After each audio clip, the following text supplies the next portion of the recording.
Cigar City Radio is sponsored by No Clubs and StateMedia.com. Find out about upcoming concerts in Tampa Bay by visiting StateMedia.com and tagging No Clubs on Facebook, Instagram, or Twitter. Use the hashtag #WeAreConcerts. Here's what No Clubs has coming up. Thursday, October 17th, Face to Face and Lagwagon with H2O at the Ritz Ybor.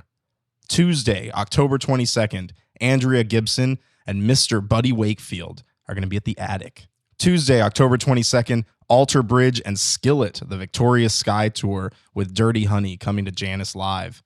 Friday, October 25th, Young Gravy Experience the Sensation Tour with Tip and Savage Realm coming to Janice Live.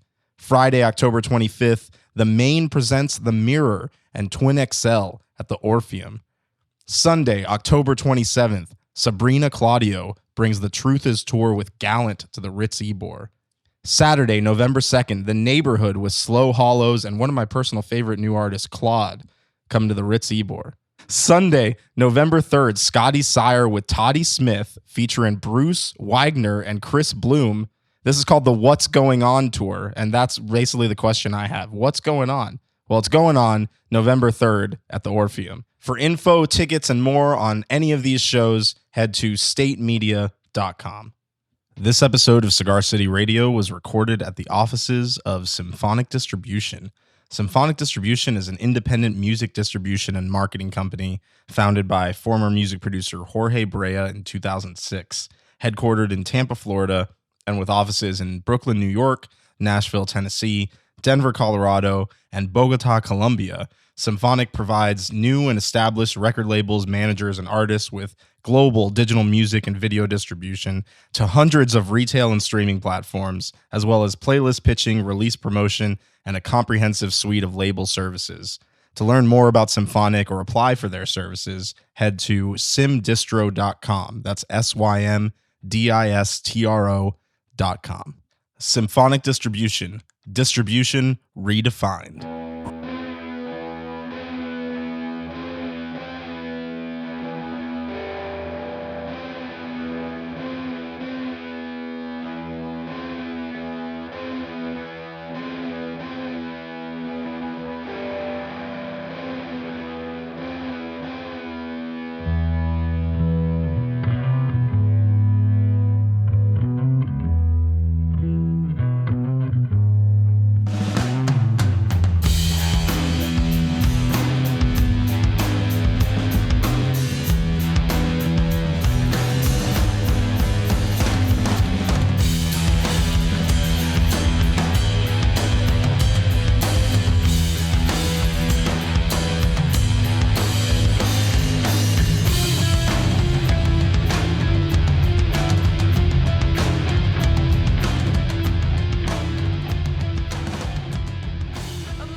Welcome to Cigar City Radio. The song you just heard was In the Wars by A Deer a Horse.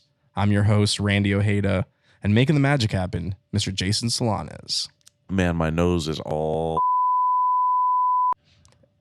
I don't even want to think about your nose or any part of you, honestly. You don't want to think about any of me being... No, I don't want to think about any of you being...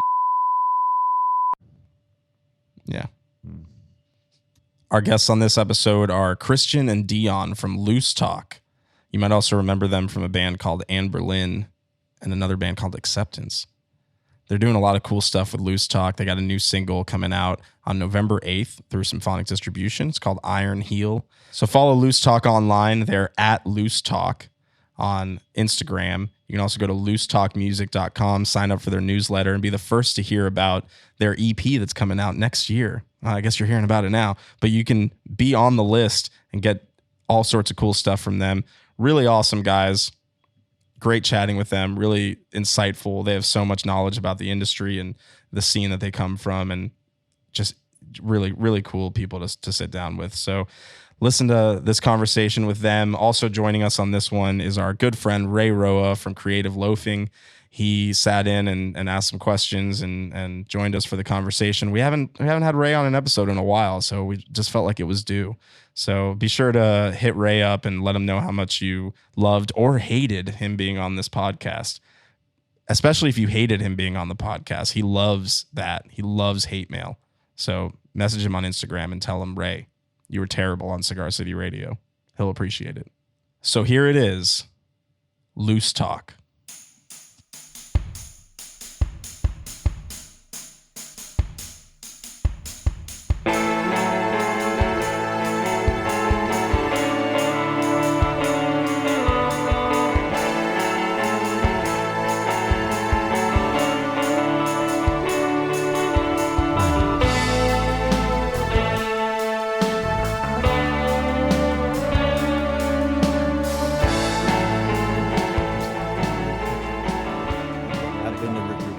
Have you really? Seen the trailer in the back?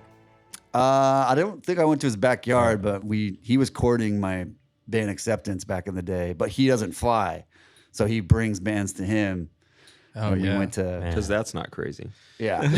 He doesn't really travel, so if he wants to see you, he like gets you on a show in L.A. and then you come to him. yeah. That's nice. That's when you know you've definitely made it, is like when everybody just comes to you. You know, you don't even. Yeah. But I mean, I don't get on planes. But I mean, if Rick Rubin invites you somewhere, you got to say yes. Fuck Like you yeah, can't. are you kidding me? Yeah, you can't say no. Yeah, it was so sick. That's Holy amazing. crap. We're like the Beastie Boys just hanging out there and. No, but I will say, so Mars the Volta. show he did, he flew us down to a show. It's a showcase, right? Yeah. It got us on a show in LA, opening for Rooney, actually. Oh, This is Acceptance. So, and this is, we're just getting going. We had been a thing in Seattle, but we hadn't toured much. So that was like a big deal.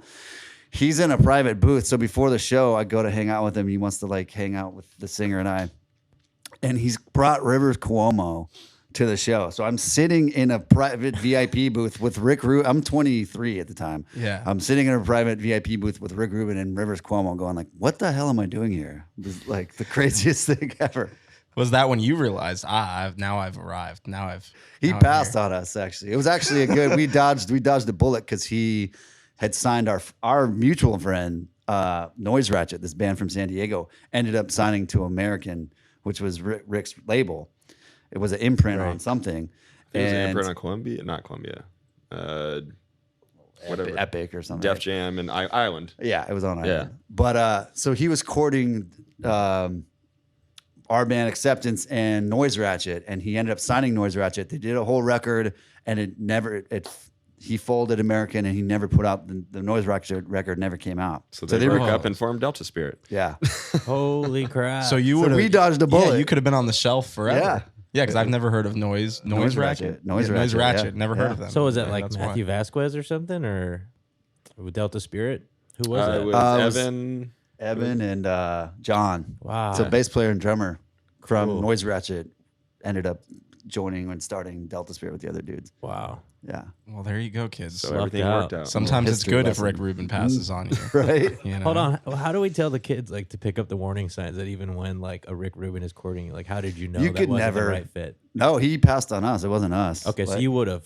we were getting courted by a few labels, so I think we had management at the time and a lawyer and all that kind of stuff. So we had people kind of looking out for our best interests and just helping us. It made it easier when he passed because then you just kind of go, oh well, now it's just Columbia and who else, Right. And you Yeah. look at what they're offering and what they want, and then you can make an educated decision. Damn.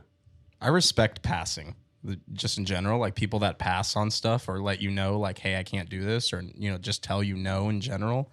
I respect that so much more than people that just kind of leave you hanging. And, Yeah. They ghost you. yeah, just ghost you. So at least Rick Rubin didn't ghost you. That's No, good. yeah, he was a huge fan and just he went with his whatever, Yeah. rubbed the Buddha belly for a while and meditated and was like, Noise Ratchet, that's where I've got to go. Yeah. And then everything folded, and that's that. He's fine. Well, sure. Rick Rubin's not hurting. I don't He think. went on. He was like Yeah. head of it. He like ran a bunch of labels after that. Like he's he's Rick fine. It was Rubin. Noise Yeah. Ratchet was the Did a friggin' few Johnny little Cash collateral albums. damage. Yeah, yeah. Did a Neil Diamond album after that. Yeah, he's been killing it. Yeah, worked Lost a with bunch Kanye. of weight. Yeah. The other fun Rick Rubin story is you know what he looks like. Yeah. He dresses like, he doesn't even dress that nice usually. He's usually like in yoga kind of shorts and like a dirty white t-shirt, and he looks like a homeless person. So I think he was one of the guys that worked at American, one of the A&R guys that was courting us as well, was telling us the story of him going in to buy a Bentley or whatever, hit personally with his assistant, and they were like, can I help you? You know, 'cause looking the way he looked, walking into a Bentley store like a homeless person off the street, and he was like, yes, I'd like to purchase one of your cars. And they're like, okay. Okay, crazy Yeah. man. Yeah. And then he pulls out like whatever crazy credit card that's got no limit, American Express. Black card. Black, made out of opal or Titanium. whatever it is. And then they're like, oh, And okay. they're like, oh yeah, whatever Yeah. you want. But I could imagine seeing him walk into like, you know. You think LA would know better by this point? You would Like, think, yeah. You know, there's so he's many a pretty eccentric- extreme. Yeah. He's pretty extreme though. I mean, he legitimately looked like a homeless person. No, I mean, and he's got the beard and everything, so I could totally see it. That's wild. Yeah. So it's starting off with 2 Rick Rubin stories. So you're really setting the bar high for this Sorry. podcast. I I don't know. know. I don't know where we go I from was here. shocked. Like after Rick Rubin, that's Yeah. it. You know? It's been a great brought back- conversation. yeah, Rob yeah, talked really about great it. talking with you guys. But it is a beautiful Thursday afternoon. We are at the offices of Symphonic Distribution in downtown Tampa, talking with Christian and Dion from Loose Talk. And also joining us today is longtime friend of the podcast. You'll remember his voice from early episodes. It's been a while since you've been with us, Ray. I think it was like episode number 2 or something. Yeah, episode number 2 is Ray Roa, and he is joining us again today Oh. for this conversation. Really glad he had the time to stop in. So Thanks, Ray. yeah. Thanks for What having episode are we on? Yeah. This is 3. we have so many now that we've stopped putting the episode number in the title. Yeah, because it gets kind of ridiculous. It's like episode 184 or whatever. Right, it's right. like, no one Don't really even cares by mention that it, point. yeah. So I think that every time I see a UFC advertisement at like a Hooters or a Wing House, it's like UFC 496. I'm like, why are we even keeping track? yeah, of that? that's how I felt. There's you one know? every month. Why does it matter? Yeah. Yeah, so we figured it'd be better to just drop the number and just go. Fair enough. So you can just look up this episode as Loose Talk, and that'll be the whole title. Sick. It's also more SEO friendly. I was going to say, how's that work out on Google? Yeah, it works out really great on Google. Actually, if we want to get really into the SEO I'm sure Rick Rubin conversation, wasn't talking about fucking Google. yeah, I'm sure Rick Rubin was not talking about that. We're going to talk about AdWords, keywords. This might get confusing because there is actually a podcast called Loose Talk that is. Oh, so we're about to break the internet. Oh yeah, for I real think they're right from. now. I think they're in It's like India or something. yeah, there was a TV show called Loose Talk. When we named the band, we were looking. We like You obviously did- have to do your due diligence. yeah. I mean, it's so easy now. You can just scour the internet and find whatever. But so we discovered that like there was like some Indian English talk show that was like super like zany variety show back in I guess the 70s or 60s called Loose Talk.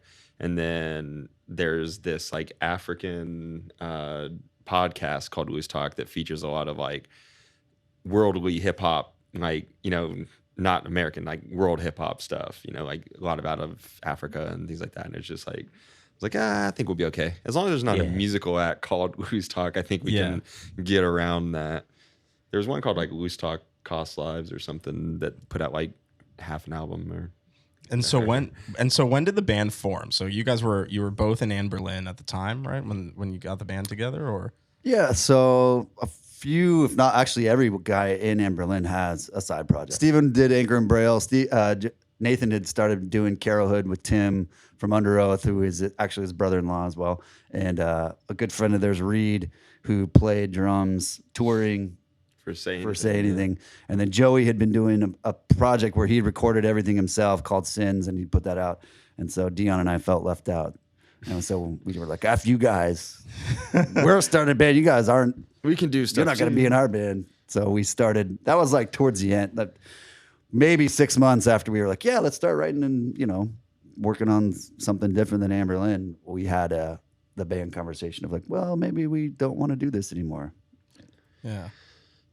Yeah. So we were like, well, I guess that's the main project now. It was the side project. Now it's the main project. Yeah, and that's really cool how Anne Berlin kind of splintered off into all of these other bands, Yeah. I mean, no one really pursued it. We were the only two that were trying to actually legitimately do this again full time. I think people still wanted to work on music here and there, but no one, other people were pursuing. That's why Anne Berlin broke up, was just guys that didn't want to do that as a career anymore. We still did. So, Loose Talk was supposed to be that avenue, but then, life kind of got in the way there for a minute. I went on to do Acceptance stuff, and we both got jobs. He had a kid. Amber like Lynn a came real back. selfish bastard. Amber Lynn came back.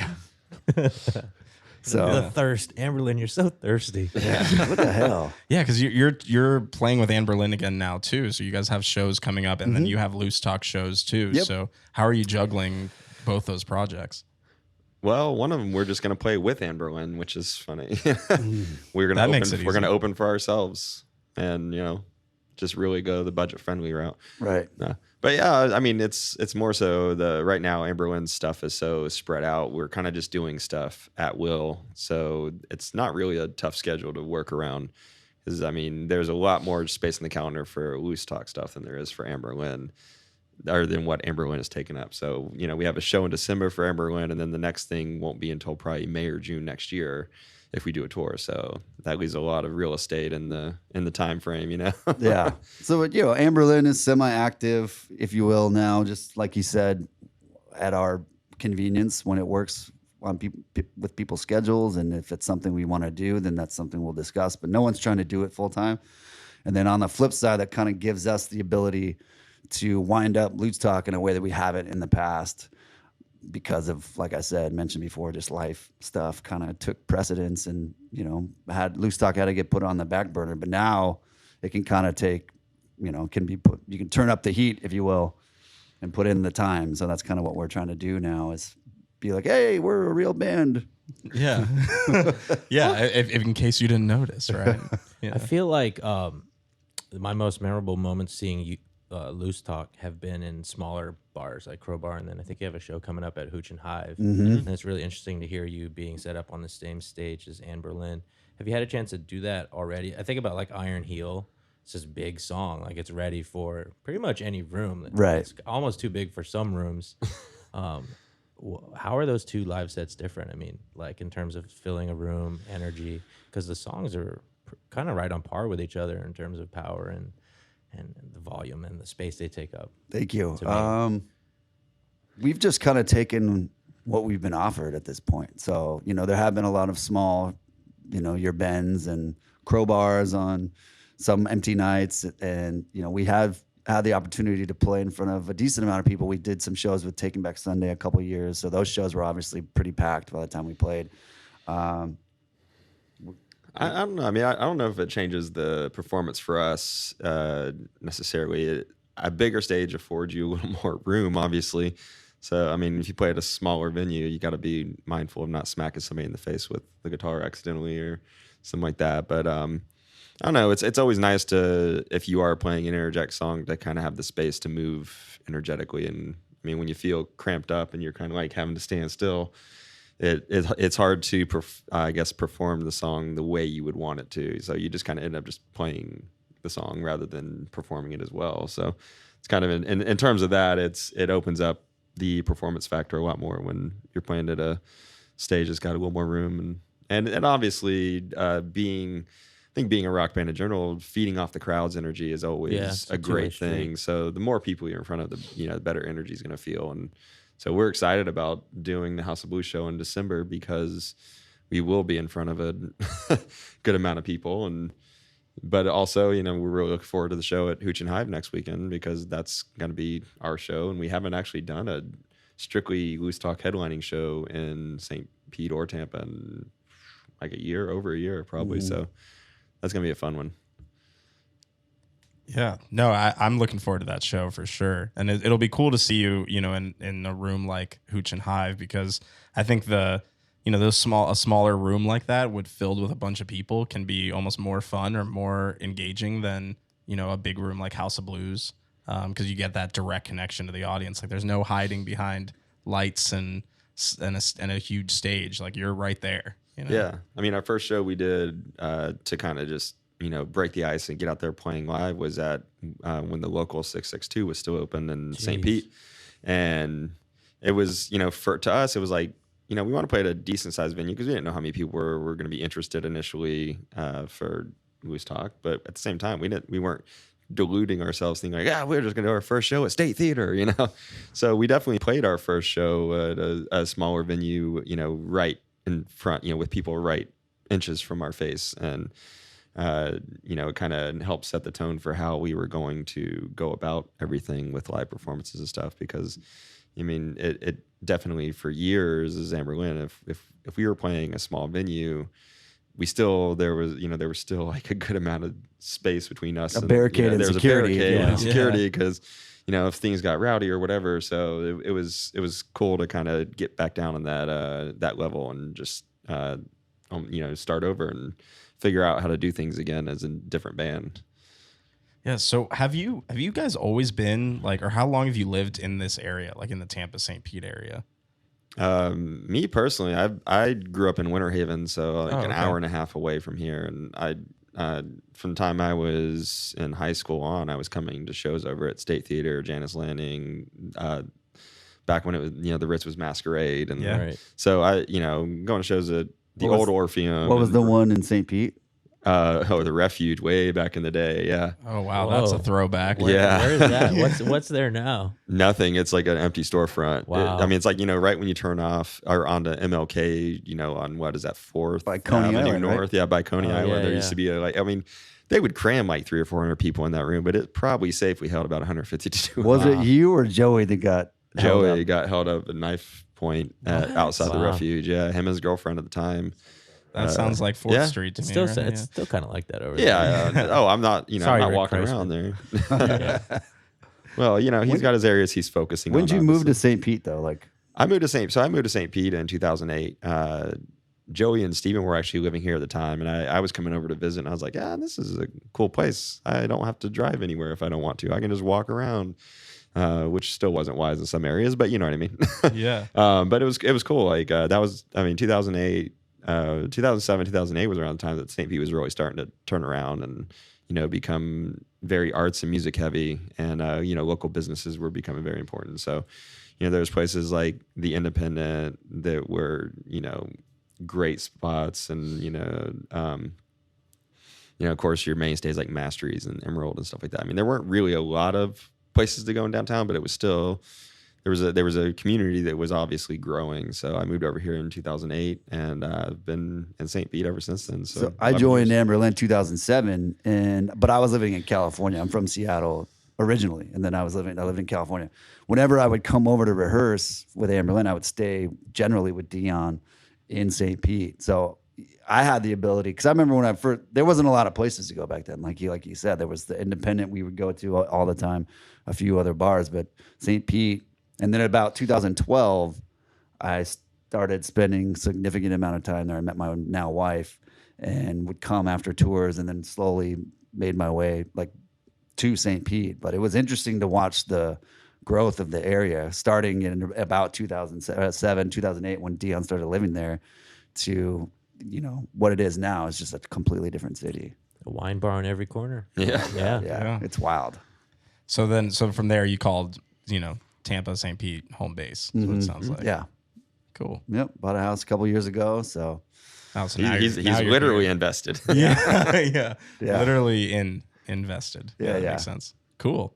That's right on. Yeah. I think it's really cool to have, you know, like a band like Amberlin and now Loose Talk, you know, having roots like that in Tampa St. Pete, because it's not, you know, this isn't an area that you'd normally think like, hey, this is where some really cool rock bands are staying and playing and living, you know.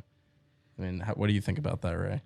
I think that myth is like slowly getting busted. I think for a long time there've always been people doing stuff behind the scenes here.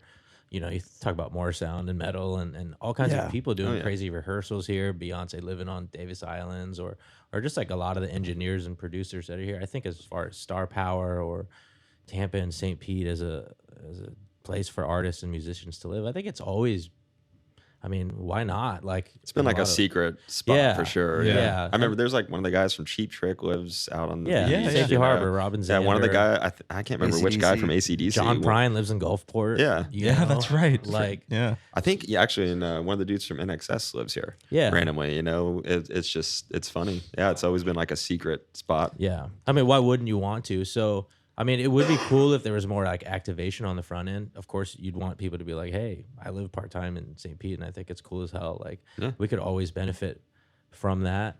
But I don't think the people that are creating are ever going to stop, and it doesn't look like the government's really going to give any real subsidies or anything real substantial to artists making music anyway. You know, they care about other stuff. This isn't Canada. Yeah, right.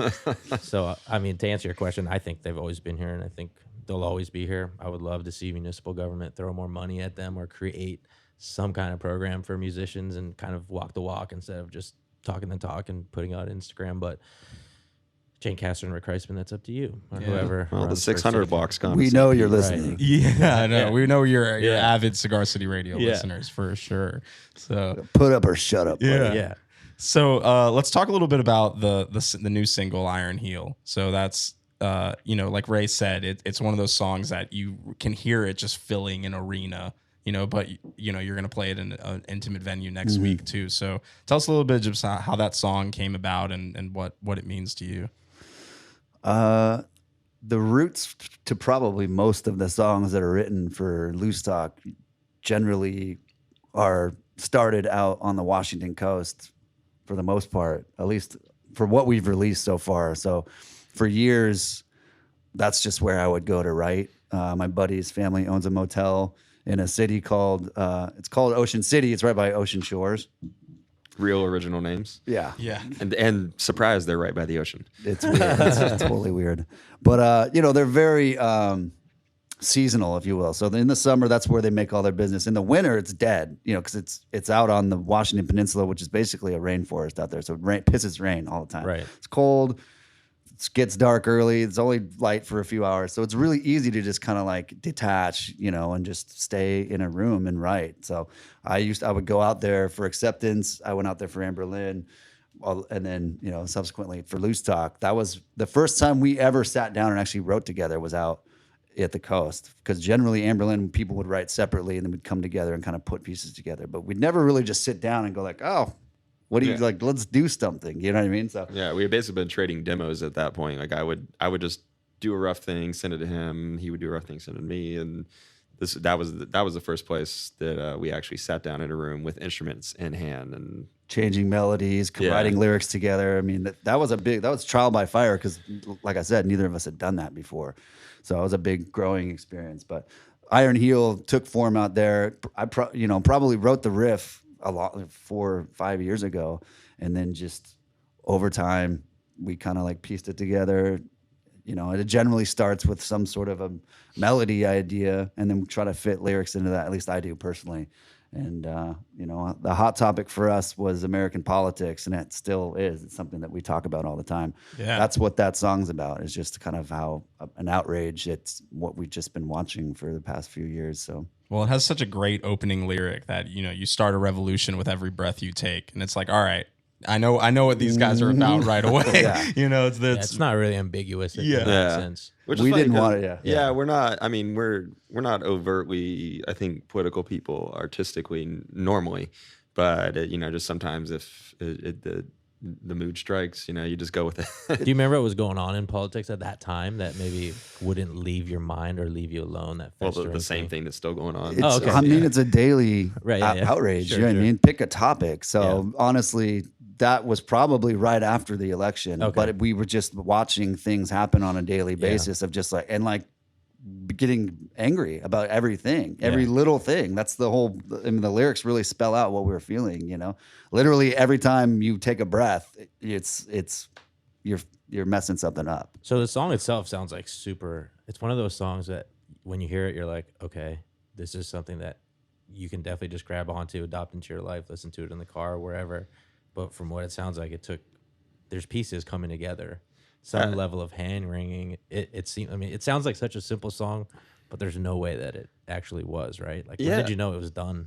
For me, it was when I first heard it, I was kind of on the fence about the song because I mean, for what we were doing at the time, and I guess the headspace I was in for what I was writing, I felt that it was a little out of place, musically a bit. And then like as it kept developing, I was like, oh, this is going to a good spot. This is what we're doing. You know, sometimes you I mean, I think I have a very detached way of looking at what anything that I write or anything I'm a part of creating.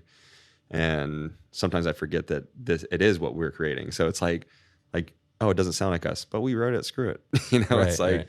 so, and then, I mean, as other songs started taking shape, I think it also found its place, just within the middle of everything. It had the same vibe and style that I think, everything else had. It was approaching songs from how we were writing other songs. So it didn't, I think the only reason it seemed out of place to me was just maybe it just wasn't done in a comfortable spot yet. But once we started really putting together vocals and melodies, or lyrics and melodies, that's when it took shape for me, as far as like, oh, this is something that's good. This is what we want it to be. We've been defining our sound. It's a new project, so obviously we had conversations, but you define your sound by what you write, obviously. So that's kind of even been evolving since we began. We had what we thought our influences were and kind of what we wanted other people to hear, but those have been changing as well. So I think we just want to be a rock and roll band. You know what I mean? Like, there is a lot of bands doing kind of throwback blues stuff. We don't want to be kind of just pigeonholed into like, oh, I see what you guys are doing. You know what I mean? Yeah. Black Keys, I get it. You know what I mean? Like, that's not at all. It's crazy. you I know? didn't have that thought once.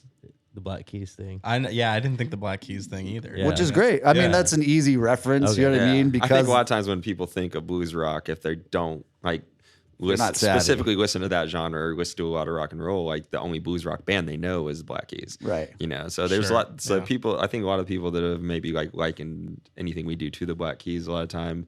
That's an early point of reference. That's the only type of band, or that's the only band they really listen to of that genre. But I mean, I think we had. People would be like, oh, like Black Rebel Motorcycle Club or something, which I'm way more down with that reference, I think. Yeah, Sure. yeah, Just that 'cause one makes more sense. Yeah, to me. I'm a big fan of that band and stuff Aesthetically they've too. done. maybe. Yeah. But it's just funny. And then there's always just the non-musical references of like, oh, it just makes me want to get on a Harley and drink whiskey, which isn't safe. But yeah, you shouldn't drink whiskey yeah, while it's on like- Harley. but it's just funny, like the images that come to people's chain-smoking head. cigarettes. Yeah. Yeah, So you just kids, want to we're do not advocating for that Yeah. right now. We're just But we were trying to develop our own sound. A lot of our songs are tuned down pretty low as well. So, there's a lot of stoner rock, but we're not trying to be a stoner rock band. We're not trying to be a Right. blues band. We're just trying to take all these different influences that we kind of like, and sounds that kind of. So is it like toned down like a whole step or half step? Some of them two are like, steps down? yeah, we're like in Okay. drop B for some songs, which Drop is super B, low. holy Yeah. shit. Which is like, that's what stoner rock bands play in. Yeah, you're gonna be like sounding like Kios Torch or and like, something. yeah. That's gonna sound good at Hooch and Hive. Yeah, no, it will. It will. Yeah. It's funny because I mean we played, we had a lot of Amber Wind songs that were in drop B and stuff like that. So but I think in terms of the style of music maybe that we thought Loose Talk was going to be, we didn't really at first think like, oh yeah, we're going to be playing in super low tunes too. So at first I just thought like, oh, everything's just going to be an E standard because that's what all blues stuff is. But we had, maybe to Christian's detriment, we have written a lot of songs in different tunings because That's a good range for me, for my Yeah. vocals as well, where that chord, but it sounds better to me tuned rather than playing it an octave higher. It doesn't have as much balls as if you tune it down Right. that low. It gets it rumbles your balls, if you will. Yeah.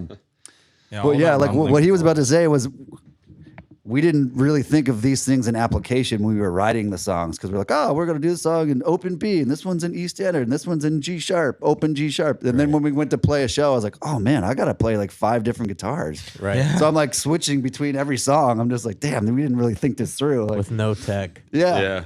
It's like, oh, guitar change. I even said the first few shows, it might look like I'm just showing off my guitar collection, but us in our wisdom decided to write every song in a different damn tuning. So I literally have to play 4 different guitars. Oh my god. So after you write the album, you have to write the jokes for Yeah. like when you're tuning and stuff. well, the Yeah, jokes yeah. just wrote themselves Oh, at a okay. certain point.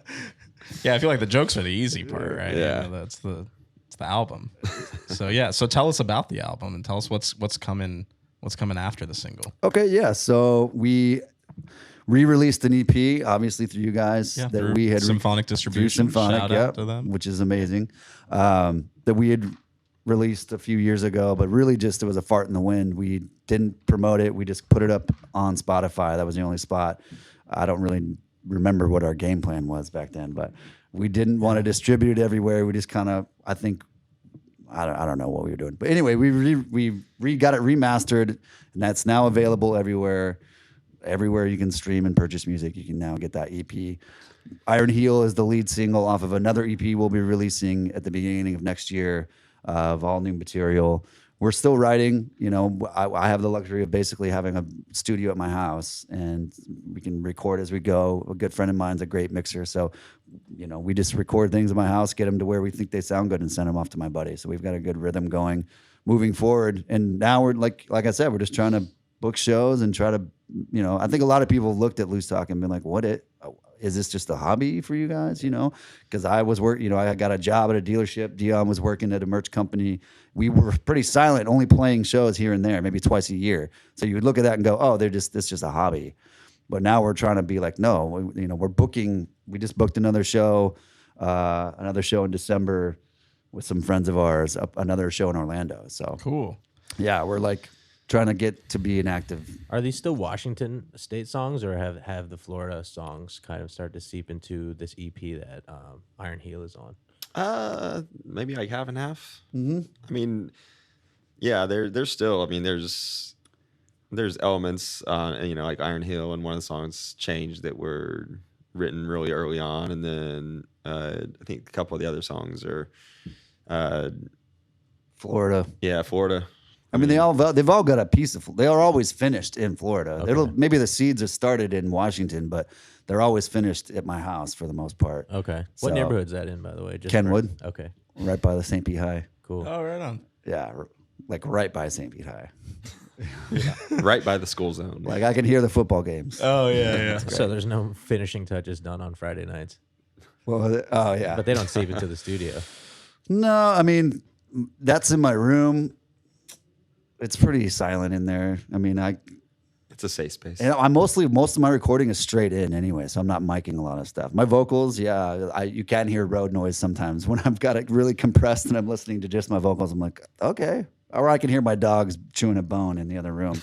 I'm like, oh, great, I gotta get that out of there. Thanks a lot, Nana. Yeah, I'm curious, going back to the Rick Rubin thing, thinking about those meetings that you had with Acceptance, and now the music you have now, and like, how does your view of like ownership of music and your music and you know, those masters and everything, how is it different from back then? And like, what were you thinking about back then? What's it like now for you as an artist to have to approach Symphonic and be like, hey, we'll do this? Like, is it still as scary? Do you feel more empowered? What's that like for an artist now, since you've been through such a wide swath of that's a music great industry? question, honestly, because it's changed so much from those early days of Acceptance, of even just how we would go about being a band and what that even meant, you know?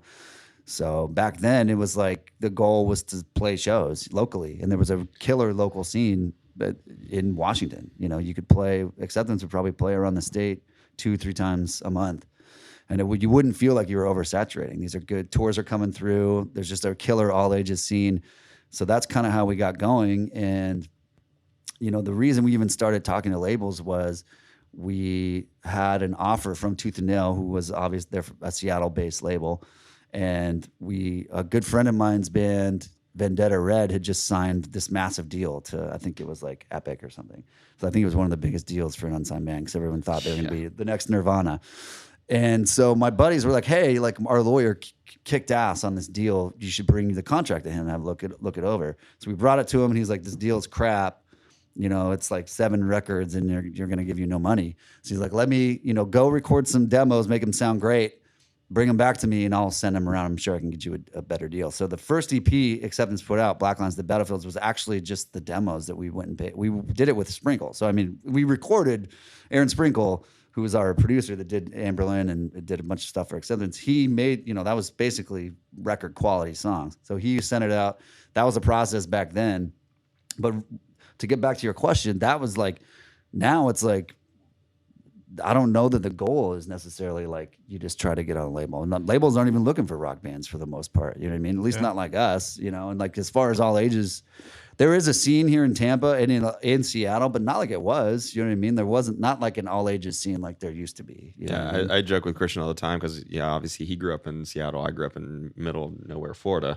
And it's like house shows I went to were bands that, never did anything other than playing house shows. And then they broke up, And then it's like he's like, oh yeah, I remember that basement show I went to and saw Botch, and like it's like like, oh yeah, that's right, because you were living in Seattle, and like, some of the coolest bands ever would like started out of there. And it's like, it's not like the old days where you just walk down to the local punk club and see Nirvana play. Did that every weekend. But yeah, I mean, we've been trying to. It has changed so much. You know what I mean? Even just the way that people consume music has changed. Because even when Acceptance first got going, it was still people bought records. It was like right at the cusp. I was in college right when Napster was kind of taking shape, and so my whole career has been based around the beginning of the end of like the music industry as we knew it, which will be a good thing, I think, in the long run. But for my career, it's just been like, wow, it's just like it's completely killed anyway.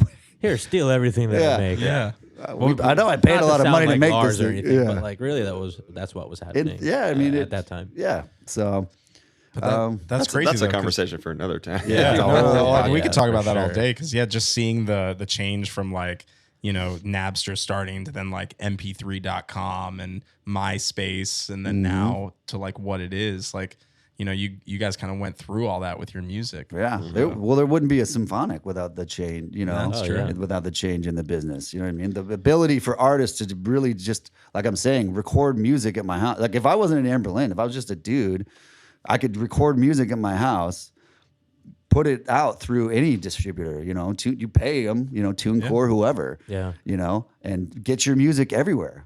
And anywhere you tell them you want to put your music, this is just with no middleman, no labels involved, whatever. And that's worked out for some people. You know what I mean? You've got your Post Malone, you know what I mean? Sure, yeah, He's just a dude, release some music in however the hell that works in where was that? SoundCloud. Yeah. However that works, sometimes you put out a song and next thing you Put know, his someone's Roomba, hooked it up into the mixer, and then like started singing. It was crazy. yeah. That's wild. But that's how it is now. It's like, the playing field is leveled, because now you can just put music out, and if you find your audience, what do you need a label for? You don't need somebody to go in and get you into Tower Records and FYE and all No that. longer None of the those stores gatekeeper. exist. Yeah. Which No is longer funny the gatekeeper. because that's how Rick Rubin started. Was him and Russell Simmons started Def Jam, because they were in the middle of this New York scene where hip hop was just an underground thing that they saw what was going on, and they saw what their friends and different family members were doing in the scene. So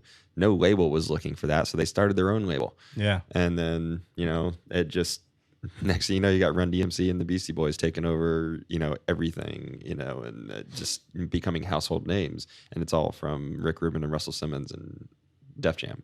So it's funny. I think so many things are relative in those terms that if you just, if you can be savvy enough and recognize what you should do and not what everybody tells you should do is, I think you can always find your way to finding success in what you're doing. Because in the early days of Anberlin, all of us came from kind of like a underground music background, listening to punk rock and hardcore as we were growing up, through high school and everything. So by the time we were in our early 20s, starting Anberlin, it's like all we knew was grassroots, essentially, like going to house shows, going to small club shows. And, our favorite bands were maybe selling 200, 300 tickets.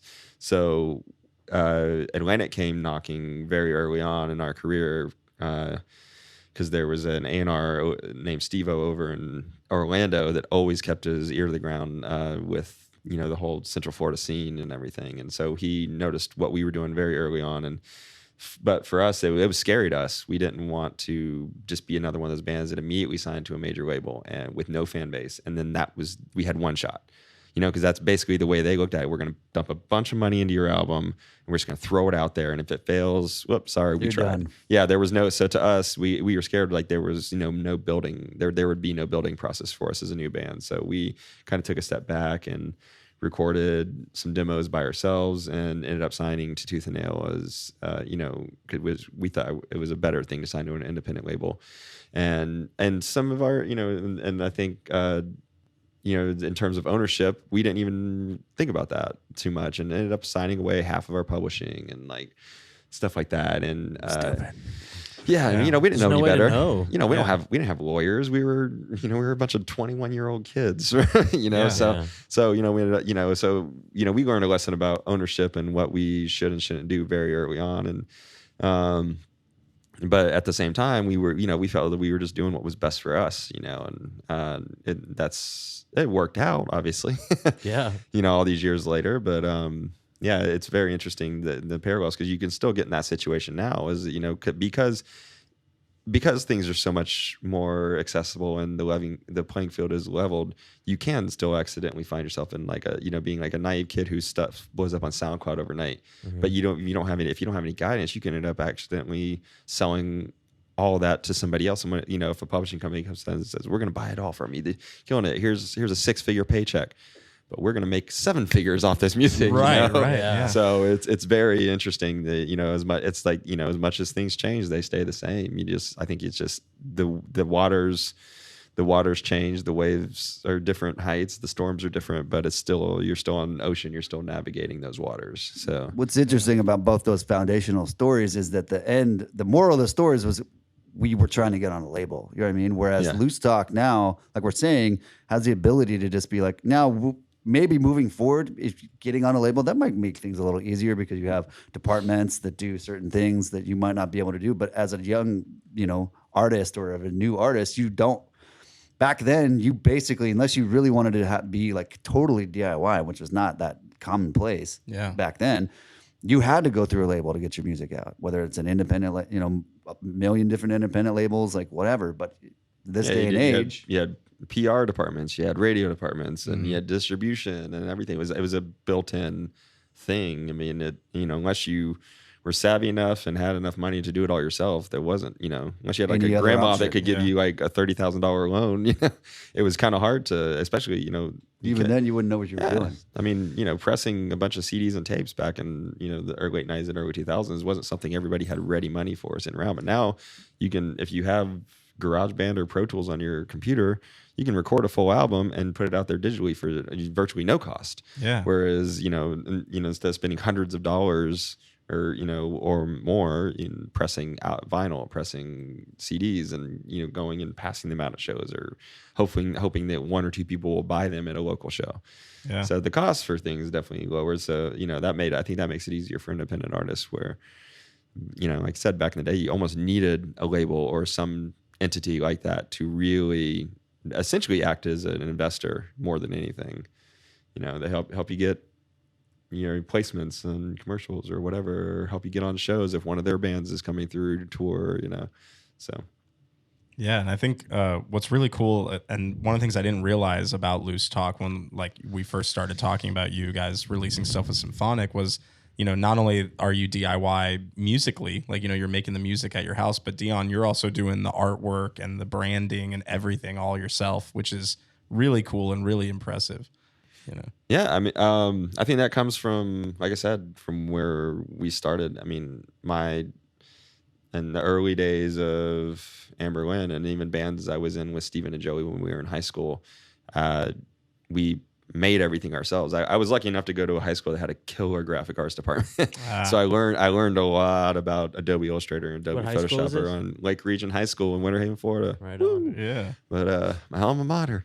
But so I was lucky to kind of gain that knowledge early on, and being kind of a nerd about music and how people did things, like knowing Minor Threat's story and bands like NoFX, and bands that not only were influential bands but did it on their own labels, formed their own labels around their band, because that was almost imperative. Like if nobody else was gonna, Columbia Records, Atlantic Records were not trying to sign Minor Threat in 1980. It's like that wasn't even remotely something that was interested in them. So what do? You just press your own vinyl and you make, but you have to. But so that taught me kind of about album layouts and printing. I think the first band shirt I ever had, I printed myself on screen printing. And so. Printed like 10 of them and sold 2 of them in a show, but it felt like a success to me. Hey, that's 2 people bought my shirt. Yeah, Yeah. That's pretty good. 20% of what my stock is already gone. This is awesome. But it took me a second to do that math in my head. That's kind of I was sad. gonna say that's very nice. But That's comes from working at a merch yeah. company, right? So I think for years there wasn't really a need for that. Nate was always kind of the more driving force artistically for the look and feel of all things Anberlin. So starting over with Loose Talk, I kind of tapped into that again, and I think it's also a little more my speed, the style of merch. Although we will shout out Nate as well because he did hand draw. Yeah, so Nate Early did actually on. hand draw what is basically currently our logo. So that, he was just like, yeah, here, what's the vibe? All right, here you go. He drew like 10 or 12 images. I guess that's kind of that whole thing, like what we're going to present. I guess we kind of know our vibe better than anybody, and kind of fortunate that we can create that ourselves. We can create those assets and make shirts and album covers or whatever. And if someone comes along with a better design than me, I'm not against that at all. It's like, hey, I don't think I'm the best artist in the world, and I know what's best for this band, but for right now, it's a necessity and it's something I know how to do. So I basically just send Christian crap all the time. I'm like, hey, how's this look? Cool. All right. How's this look? No. Okay. Yeah. It's definitely kind of just like, it's a collaborative thing of, he's more knowledgeable about songwriting and everything, and I'm more knowledgeable about creating the visual side of things, so we work very well as a team. True. Yeah, that's awesome.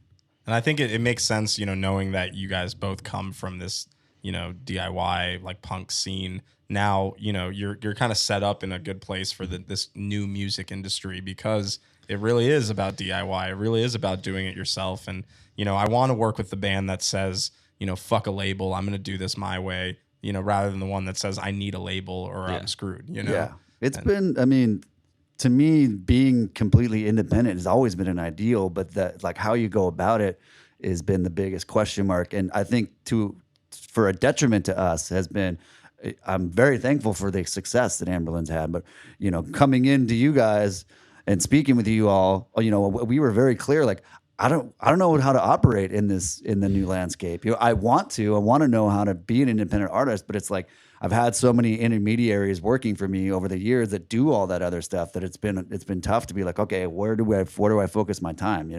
Because you don't want to waste time. So you're like, oh, I got to record the songs. I got to, get a mix.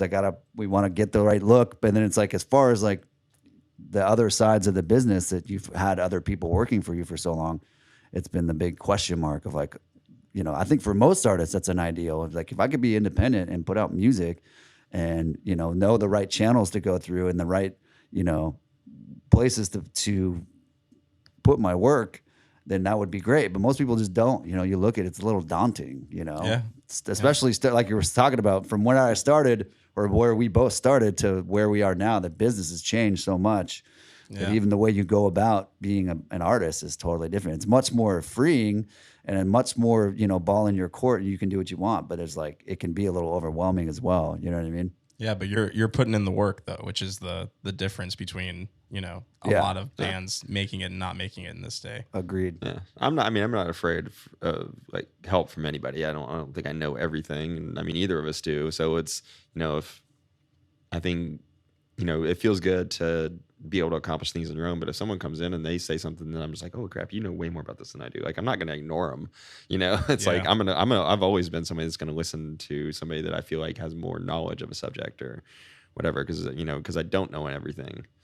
And my wife would probably be like, yep, no, you don't know everything. In fact, you don't know anything. Yeah, you don't know anything at all. You are always wrong. Yeah. But yeah, it's, I think,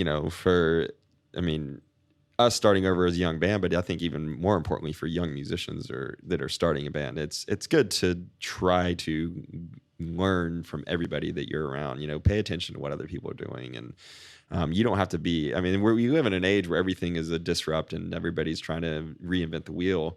But sometimes you can just give the car a better ride by putting nicer tires on it. You know what I mean? Like, you don't have to be completely new and innovative.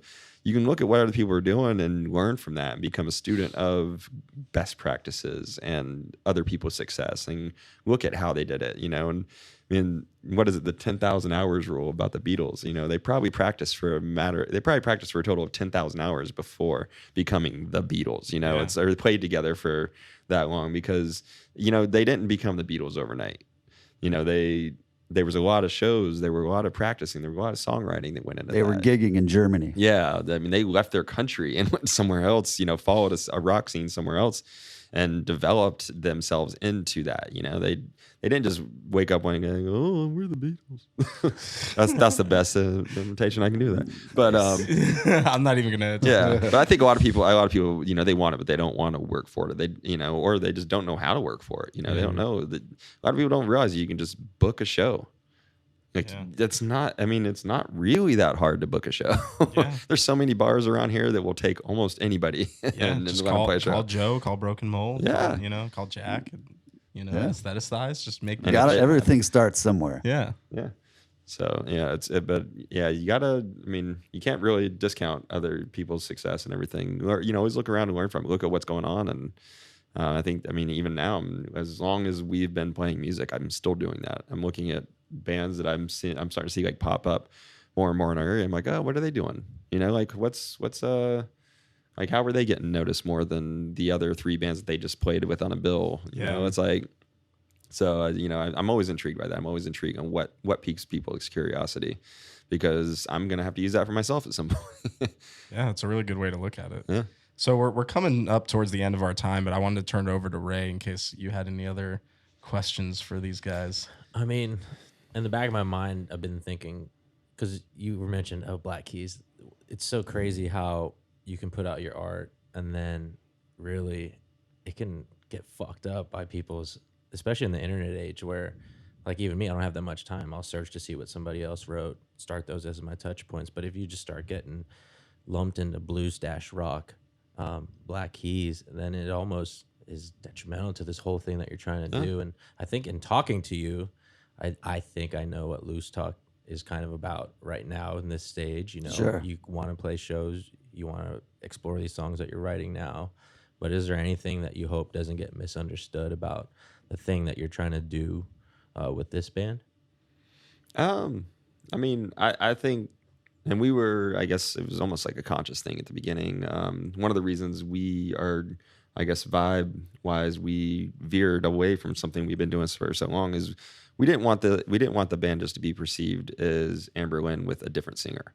Mm-hmm. So I think that kind of drove a little bit of the musical direction anyways. So, but I mean, I don't want people to misunderstand it as in like we are necessarily like actively trying to stay away from something or that we're trying to specifically sound like something. I think for us, we're just at this point, we're just trying to write the best songs that we can. And that's it. I mean, it's what we're not trying to define a style for ourselves. We're trying to let the songs that come about define that style. So, I mean, I welcome comparisons to the Black Keys. Sure. I think they're a fantastic band. I respect their story and their everything's always going to be in the eye or the ear of the beholder. You know what I mean? And it's not our job to determine what that is. We determine that by writing the songs we do and by doing the things that we, actively doing the things that we do, with our art or even just with the shows. So, musically, we're always going to put out what we want people to hear. And I think, like I said before, the hardest thing, I think the biggest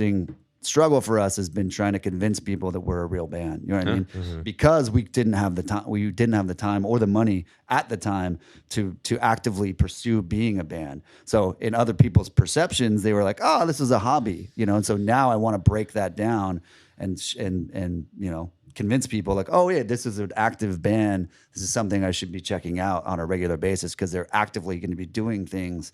And playing shows or putting out new music or whatever it is, not just like, hey, we're gonna play the Bends for the second, twice a year. You know what I mean? Right. It's like we are now actively pursuing opportunities or asking, maybe probably gonna try and get on some tours or whatever. It's like that. I think, GMF. Yeah. Yeah, we are open and available. All right. to whatever. And we're basically, I think when we first started, we were a little more 97X. we were a little more precious, going when we first started. We had a very idealistic way of, I think, that we thought the band might pan out. We knew it was going to be hard, but I think we had and now it's like, I want to say yes to an extent to everything because it is hard. It's hard being a band, and to try to be really picky about stuff, especially early on, is a little up your own ass, Yeah. So now it's like, I want to just say yes, like if a friend, even if it's doesn't really fit musically, goes, hey, do you want to play the show? You just say yes because it's like a good opportunity, to an extent. That always honestly. works out. I love going to a show where I hear a band that I didn't expect to hear at all. Yeah, Yeah. The first time I saw the band Elliott play, they were opening up for Hot Water Music. Now think about those two bands playing a show together. The first time I saw Saves the Day play, they were opening up for Snapcase. Right. So it's Wow. like those are some pretty big stretches, musically. But I also think about a lot of the shows that my like high school band played, or that Amber Glenn played when they first started. And like my high school band was a punk band playing with like ska and hardcore bands. It's like maybe those genres intermingle a lot, but at the same time, not really. It's like they're very kind of specific scenes. You got kids showing up in like checkered shoes Yeah, the and scenes are totally ties, different. and then you got dudes showing up in the middle of summer in hoodies, floor punching all around the place. So, but I think not trying to. Yeah, you try and define your band, or define your genre with your music all you want, but just play a freaking show. Yeah. Get out there and play. Ultimately, I think your that was always listeners are my. gonna find that. I think that was always my advice. Even all the years we were touring Amber Glenn, and someone asked like, "Oh, I'm starting a new band. Like, what's your best advice?" I'm like, "Just play shows. Be on time. Get your shit off the stage. Yeah." Yeah, exactly. We'll go into the specifics of how to be a band later, Yeah. but for right now, just play shows. Just get like don't. I think don't fall into the trap of thinking that just because you put your stuff out there online that you're gonna become the next Post Malone or The Weeknd. Like, get out there, play shows. If you can't draw a crowd in your